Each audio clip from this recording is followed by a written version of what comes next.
So, in verse 20, let's pick it up, because here's where we're really going to get into this code that Jesus is going to set forth for us. So let's start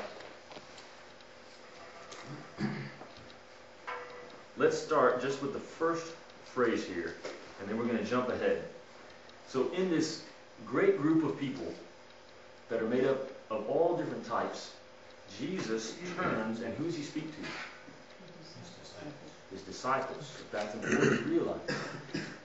Now let's jump down. Now the other verses that we're going to look at, he's going to get into this code that he wants his disciples to live by. But let's drop down to verses 43 through 45. And we're going to start with the goal of discipleship. So if someone would read verses 43 through 45. For a good tree does not bear bad fruit, nor does a bad tree bear good fruit. For every tree is known by its own fruit. The men do not gather figs from thorns, nor do they gather grapes from a bramble bush. A good man out of the good treasure of his heart brings forth good, and an evil man out of the evil treasure of his heart brings forth evil. For out of the abundance of the heart his mouth speaks. Okay, now I think in these three verses, we get the goal of discipleship. And it's maybe a little bit hard to pick it out, but if we cross-reference over to Matthew chapter 12, verse 33, we find Jesus giving the same basic message, but it's worded just a little bit differently. So if someone could read Matthew 12, 33.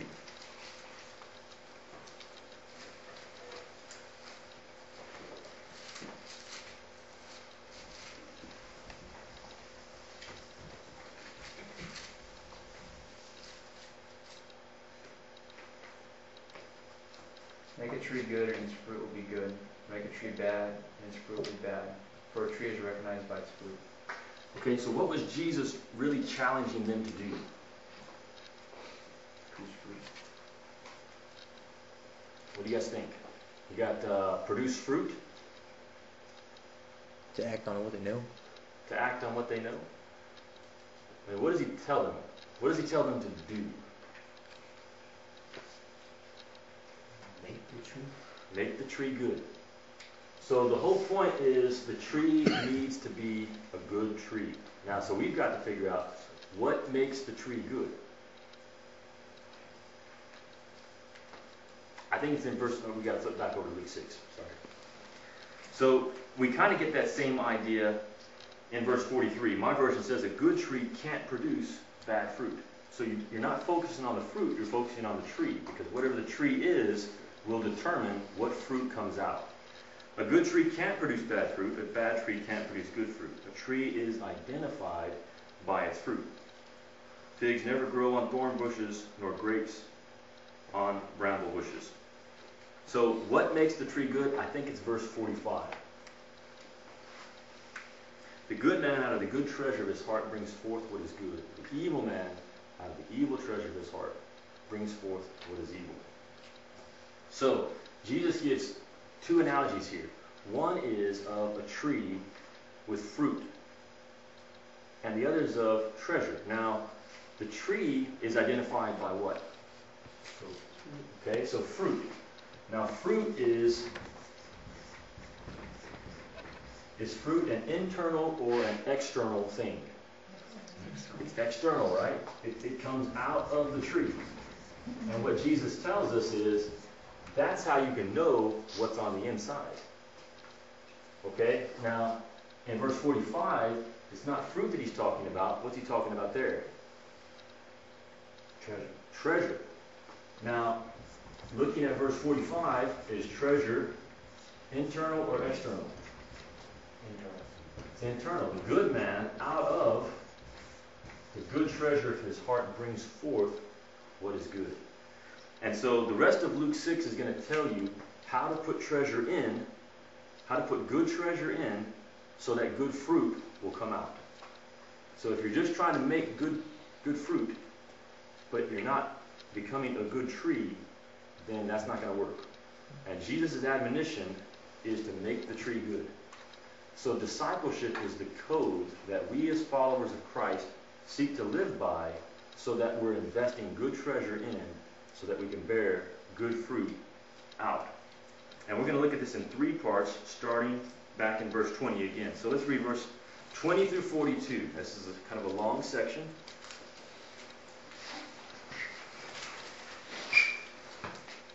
But we're going to break it into three parts. So let's read verses 20 through 26.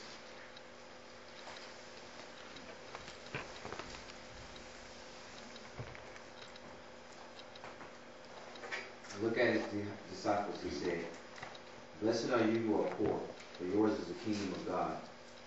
Blessed are you who hunger now, for you will be satisfied. Blessed are you who weep now, for you will laugh. Blessed are you when men hate you, when they exclude you and insult you, and reject your name as evil because of the Son of Man. Rejoice in that day and leap for joy, because great is your reward in heaven.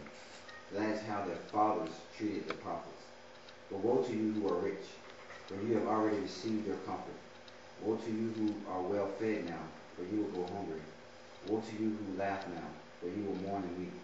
Woe to you when all men speak well of you, for that is how their fathers treated the false prophets. Okay, so Jesus turns to the disciples in verse 20, and he begins to teach in this first section what we refer to as the Beatitudes. And there are some good things and some bad things that he has to say.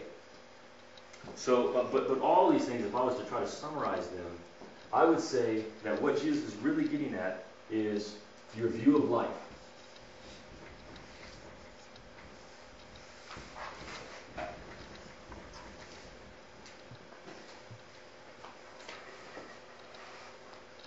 Now, if we really take this passage serious, then it should probably concern us. It should probably trouble us as we read this. Because Jesus starts out by saying, if this characterizes your life, then you're blessed. Happy are you. You're on the right track. Then he says, if these things characterize your life, woe to you because you're missing the boat. Now let's just look at the woes just by way of illustration. What is the first woe starting in verse 24? Those who are rich. Woe to those who are rich. Now, given the option, would you rather be rich or poor? Rich. Most of us would want to be rich. And the ones who don't probably aren't telling the truth. Yeah, most of us would want to be rich. Now, I'll throw another thing out. What is the definition of rich?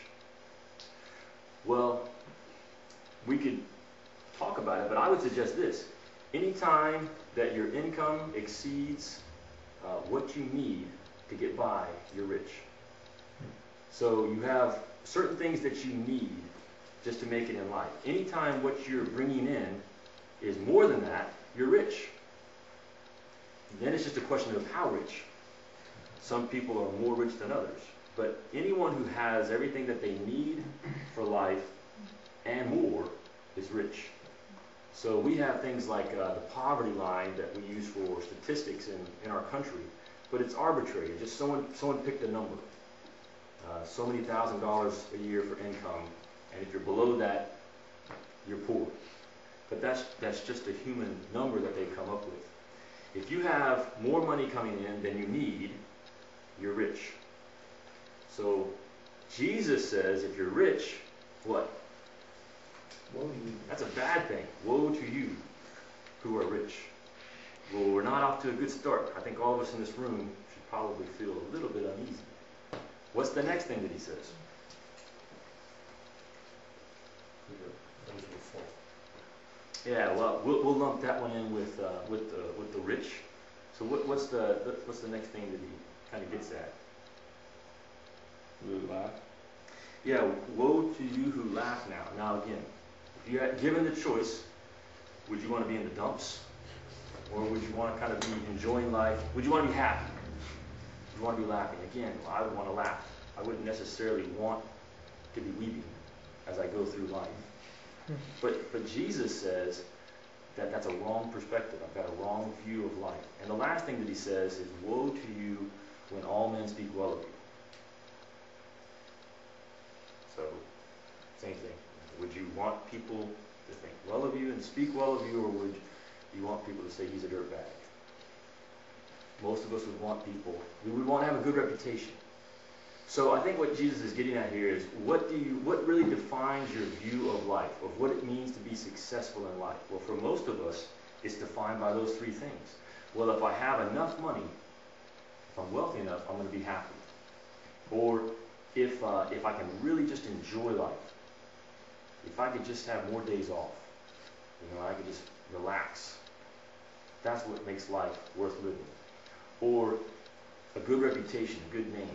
If I could just do something noteworthy and accomplish something so that people really thought I was the stuff, that would make life really fulfilling.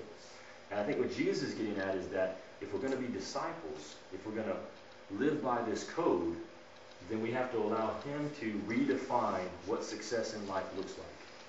We have to let him define for us, this is how you live a fulfilling life. This is what brings true meaning to life.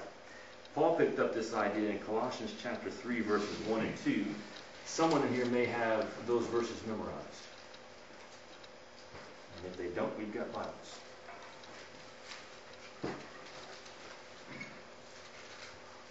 You say the verse again? Colossians chapter 3, verses 1 and 2.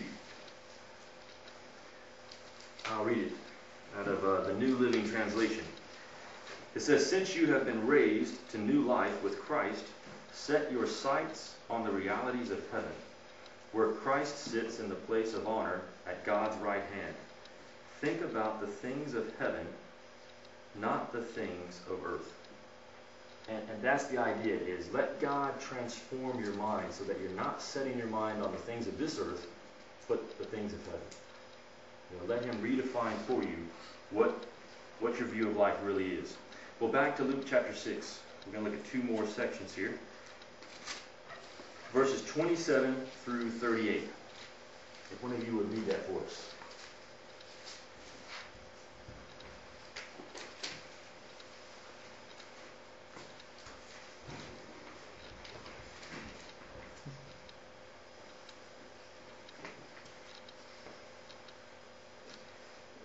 But I say to you who hear, love your enemies, do good to those who hate you, bless those who curse you, and pray for those who spitefully use you.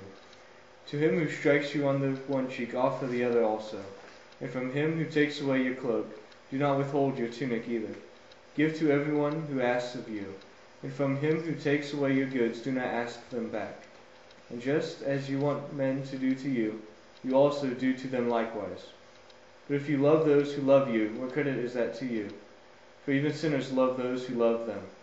And if you do good to those who do good to you, what credit is that to you? For even sinners do the same. And if you lend to those from whom you hope to receive back, what credit is that to you? For even sinners lend to sinners to receive as much back. But love your enemies, do good and lend, hoping for nothing in return. And your reward will be great, and you will be sons of the Most High. For he is kind to the unthankful and evil. Therefore be merciful, just as your Father also is merciful. Judge not, and you shall not be judged. Condemn not, and you shall not be condemned.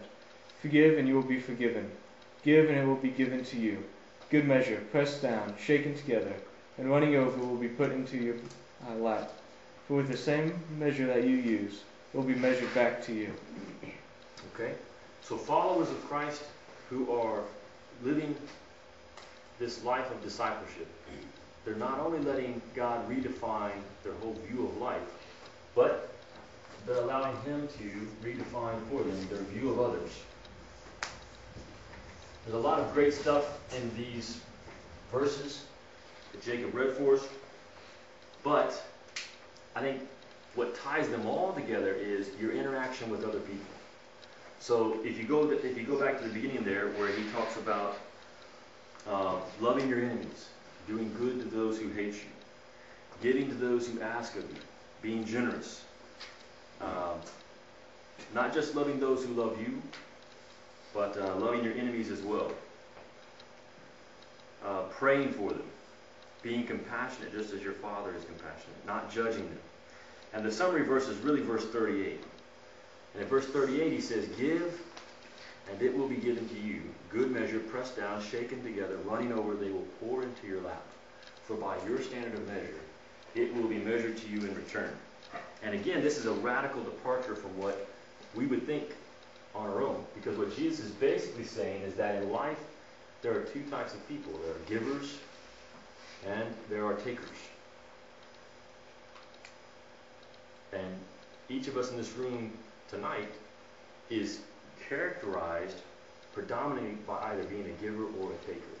And what Jesus is telling us here, and what he says later in Acts chapter 20, is that it's more blessed to what? It's more blessed to give than to receive. Now that runs contrary to our logic. Our logic would tell us that if you really want to be successful in life, and if you really want to enjoy life, take everything you can and look out for number one. You know, crush your enemies and reward those who are loyal to you. But Jesus goes directly against that. So someone who is living a life of discipleship is allowing God to redefine their view of others. The last section is verses 39 through 42. He also told them this parable. Can a blind man lead a blind man?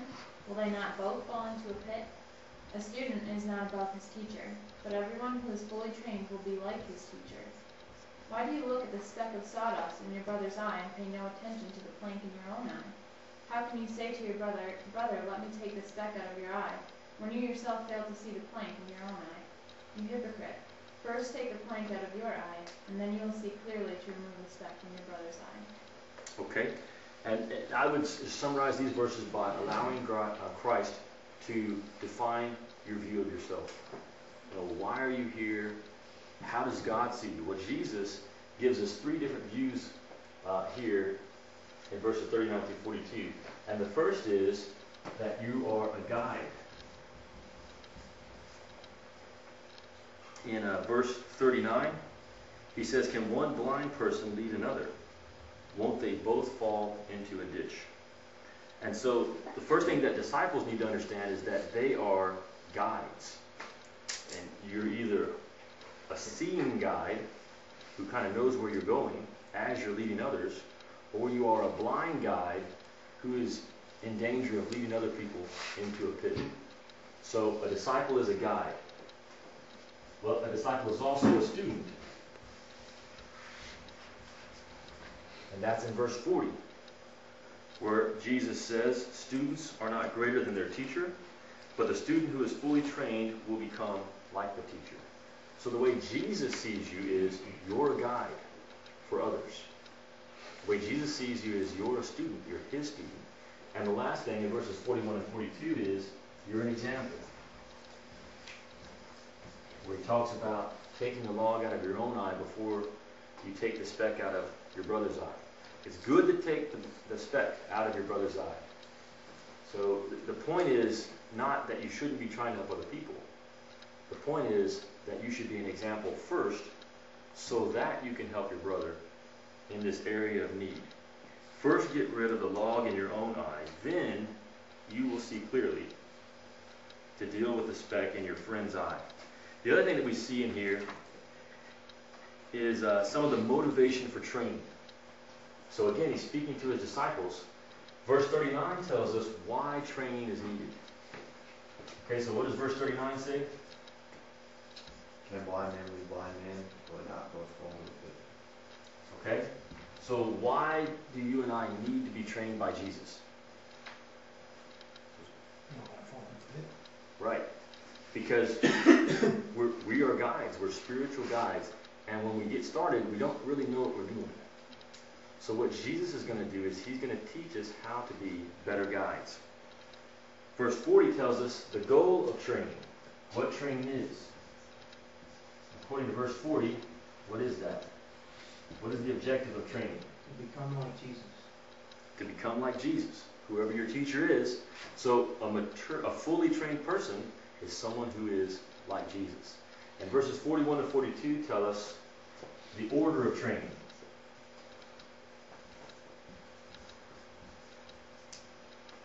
And that is, you learn it first and you teach it second. So that's the order of training. Now let's skip over the next few verses because we already talked about those.